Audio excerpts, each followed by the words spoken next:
Please allow me to introduce myself. I'm known to you as COVID-19. COVID stands for coronavirus disease, and the 19 refers to the year in which I was first discovered, 2019. Most of you have really only become acquainted with me in 2020, but the 19 will be my permanent suffix. It doesn't mean, as one of Donald Trump's mouthpieces, Kellyanne Conway, once observed, that there have been 18 coronaviruses before me. This is COVID-19, not COVID-1, folks. And so you'd think that the people charged with the World Health Organization facts and figures would be on top of that, she said, just over a month ago. No, Kelly, the 19 refers to the year of my discovery, and there may well be other COVIDs with higher numerical suffixes visited upon you in future years. But I'm rather proud of my impact on the world stage. Remember early January when I first showed up in Wuhan and was dismissed as being a Chinese problem? Once I began to spread, some of you even figured that vilifying Chinese people was an effective way of dealing with the situation. A rather predictable xenophobic response to a global pandemic. You see, one of the things I've managed to bring home to you is that you humans are all interconnected. In these days of global travel, it simply isn't possible for you to shield yourselves from something invisible and contagious like me. And it really is time you humans learned that irresponsible behavior of one group of people, or even an individual, doing something like burning the Amazon rainforest, or denying the reality of climate change, or even just carelessly discarding a plastic container, ultimately affects you all. If I achieved nothing else, then raising awareness of that collective human responsibility will count as a fine achievement. But I like to think I've done much, much more than that. First of all, and despite the opinions of those who bizarrely continue to claim that I'm just a hoax, I've infected over 30 million people and caused the deaths of close to 1 million of those. And that's since December the 31st, 2019.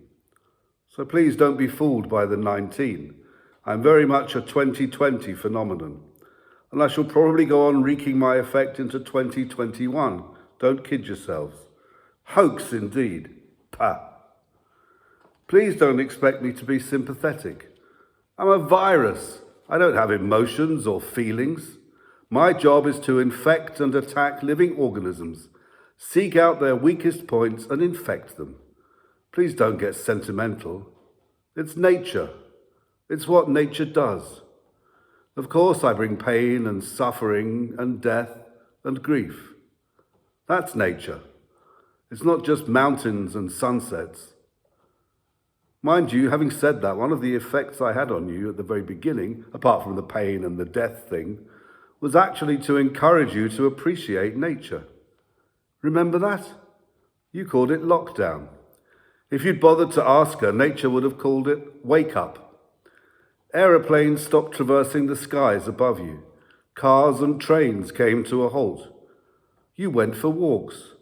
You heard the birds sing for the first time in ages. The air became clearer. You started to communicate with other members of your household instead of merely passing them in the kitchen as you all rushed off to various destinations. Everything and everyone slowed down. Your seemingly insatiable need to purchase worthless items abated. Of course, the need to bulk buy what you regarded as essential items demonstrated the predictable and shameful levels of selfishness and greed that have come increasingly to characterize and brutalize so many modern societies. If anyone asked me, which you wouldn't because I'm just a silent, invisible killer virus, I'd say that if there were a phrase to characterize the way you live right now, I'd call it the age of entitlement. And then it really got interesting. I began to run into opposition. Not a major threat, I'm a pretty powerful virus, but you humans rallied and tried to find ways of dealing with me medically. Not very effectively, but you tried. And that's part of nature too. It's in your nature to survive, to recover, and to seek to defeat the likes of me. You're getting better at it, but so are we. That's nature too.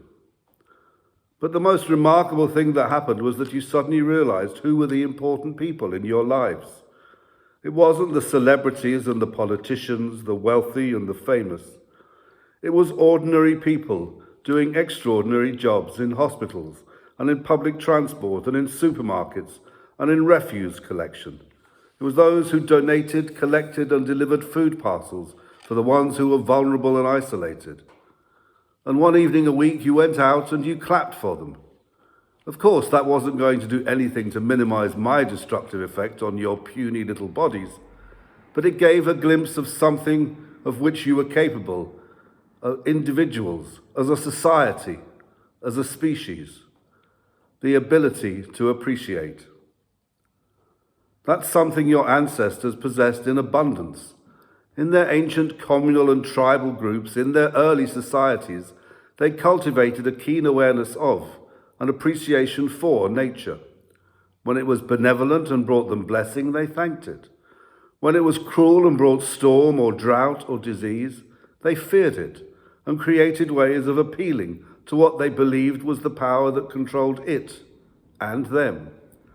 They watched the movement of the moon and the passing of the seasons and began to perceive patterns that protected and supported them and enabled them to flourish and grow.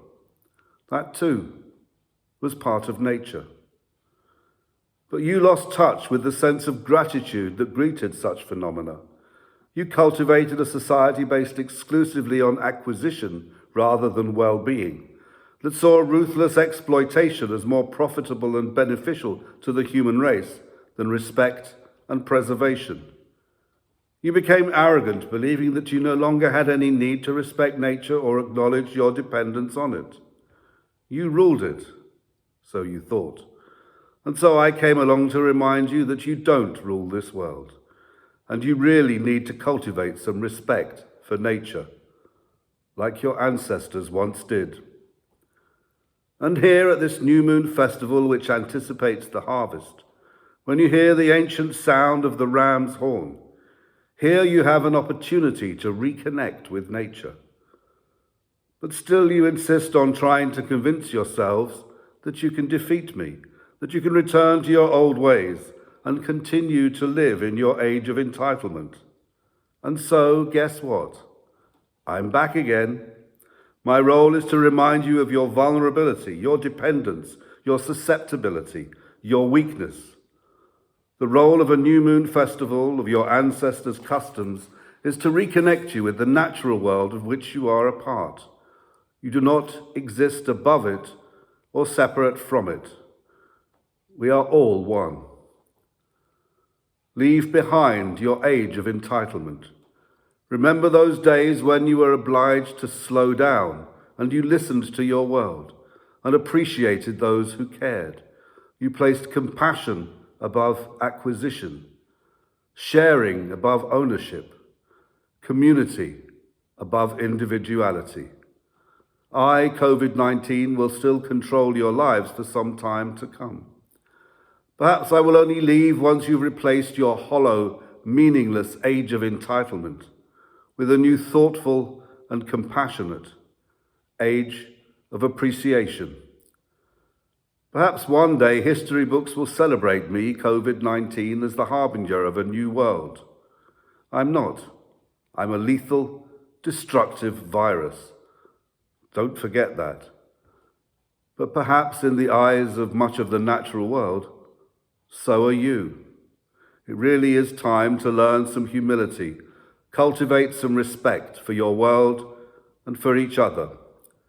The age of entitlement is over. From this havoc I have wrought upon the illusion that is your civilization, let the age of appreciation begin. May this new moon festival herald it, and may you be the bearers of its message of salvation and of hope. Amen.